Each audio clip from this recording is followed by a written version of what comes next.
Blizzard just sent 2 of their Diablo 4 devs to do interviews with content creators, which is awesome, and we got some good information about the game from these interviews. But there's one thing, or a couple things, that really rubbed me the wrong way. I've got 3 examples I want to dive into. Firstly, Adam Jackson completely rejected the idea of an Uber Stronghold, because he said it's a bad idea to create competing activities, because players will always choose whatever's most effective. Which is true, yeah, 99% of players will default to doing whatever's most effective, so putting efforts into creating optional content that no one will play is obviously a bad investment of resources. But like Rax pointed out in his stream after this interview, it all comes down to math. You can solve, I would say, 98% of problems with math. If I as a player have the option to spend 10 minutes doing activity A to get 1 to 2 million gold, or spend 10 minutes doing activity B that also gives me 1 to 2 million gold. Now I have a choice, because the reward is very similar. Another alternative is to make something a one-time reward only. It all of a sudden doesn't matter how effective you make it, people will aspire to do it once and that's it. Just like Uber Lilith. Because Adam went on this long spiel about how it's a bad idea to make these strongholds a repeatable activity, which I don't think anyone suggested to make them repeatable. It was just something Adam assumed, which was kind of weird. But anyway, in my mind, something like an Uber Stronghold would be amazing. And the simple solution to making it happen would be to just not make it repeatable in terms of the reward. Just let people do it for a one-time reward per stronghold, exactly like it's currently set up with Uber Lilith. The first time you kill her, you get loot and a resplendent spark.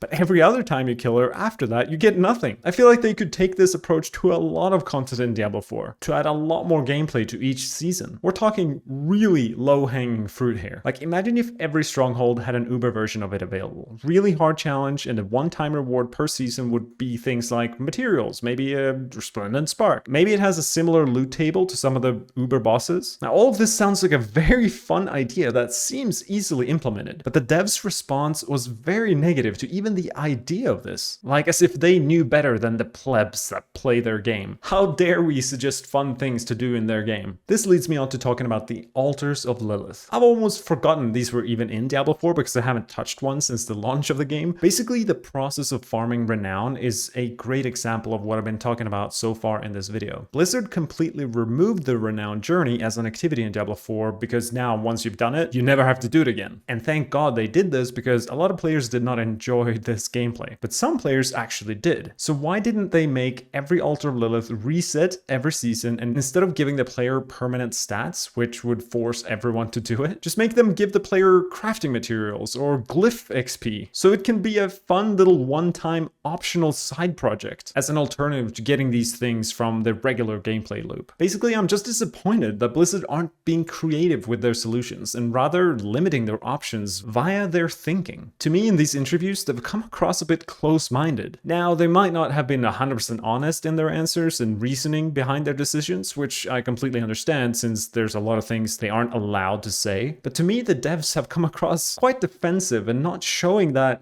curiosity towards us players and our ideas and suggestions. Like, I wouldn't mind hearing, oh wow, that's a really good idea. If only we had infinite resources, we would 100% implement that. But instead, they often respond with arguments as to why we are wrong and our ideas are bad. Basically, I just love to see them be more open to their choices being challenged. Of course, the players will definitely not always be right, but if a vast majority of the player base is united behind one piece of feedback, like the need for more stash tabs, for example, there's probably something to it. Oh, and another idea that was mentioned was to have Uber versions of the world bosses. Imagine, once you kill Lilith, you unlock a red version of the world boss icon on your map. It spawns at the same time as a regular world boss, just in a different location. And once every week, you can reap the big rewards of this Uber world boss, like a cache, just like the regular world boss, except the loot table of this cache is insane. And again, you can kill this Uber world boss as many times you want, but you only get the main rewards once per week. So just because you killed it already doesn't mean you can't enjoy helping out your friends get their reward. Or streamers can help out their communities, creating big groups to clear these bosses. This would add value to being in a clan, for example. And to me, this completely negates the argument of efficiency. Like, what's the most efficient activity? Who cares? This is a limited activity that is fun and worth my time. To me, again, this seems like super low-hanging fruit. easy to implement, and I don't understand Blizzard's resistance to ideas like this. Alright, the next argument that Adam made regarding the skill the skill tree. Apparently the reason the skill tree is so simple in Diablo 4 is because they want to make it accessible for beginners, which is fair enough. So why doesn't Blizzard let us expand the skill tree once we hit the end game? How about we can find unique gems or charms that give us more skill twigs to choose from? This wouldn't affect the casuals at all, and it brings huge value to the rest of the player base. There's a difference between making too complex of a game that beginners won't enjoy at all, and adding optional, advanced, fun systems for the people that love grinding the game. I'm a visual guy, so I made this to help make my point clear. We got this sandbox, this is Diablo 4, and Blizzard says, here you go, this is the current skill tree, this is what you get to play with. All the players were like, fine. But hang on a second, there's this huge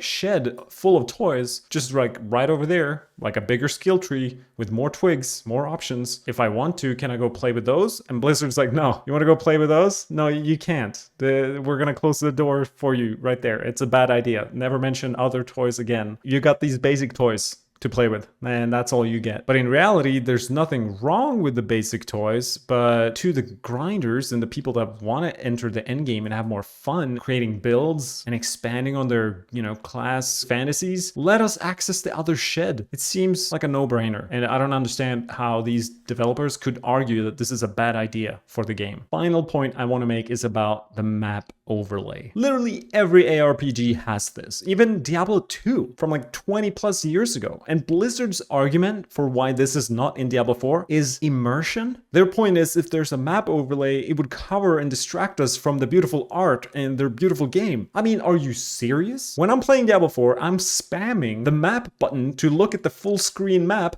covering my entire screen all the time. So I see nothing of your game. Plus, I'm getting eye strain and an epileptic seizure from pressing the map button over and over. If that wasn't enough, I'm at the risk of my hardcore character dying because my entire screen is the map. How is that more immersive and even an argument for not implementing a map overlay as an option for the players that want it? Sure, set the default settings of the game to whatever you want, but to then not give the players the freedom to choose? Come on. Now, if your argument is that it's hard to code and implement and they don't want to put the resources into it, fine. But the argument that they made is that having this optional map overlay is somehow bad for the game and it kills the immersion. Give me a break. And I don't even care about the map overlay. The map is fine as it is to me. I'm simply questioning Blizzard's decision-making capabilities. Because I swear, playing Diablo 4 feels like what I imagine it's like to live in North Korea. I have no sense of choice because the dictator Blizzard has already made my choices for me. Diablo 4, a game of choice. All right, my rant is over. Believe it or not, I love Diablo 4. This game's a lot of fun to me, and I cannot wait for Season 4 in 3 days. Just had to get these thoughts off my chest.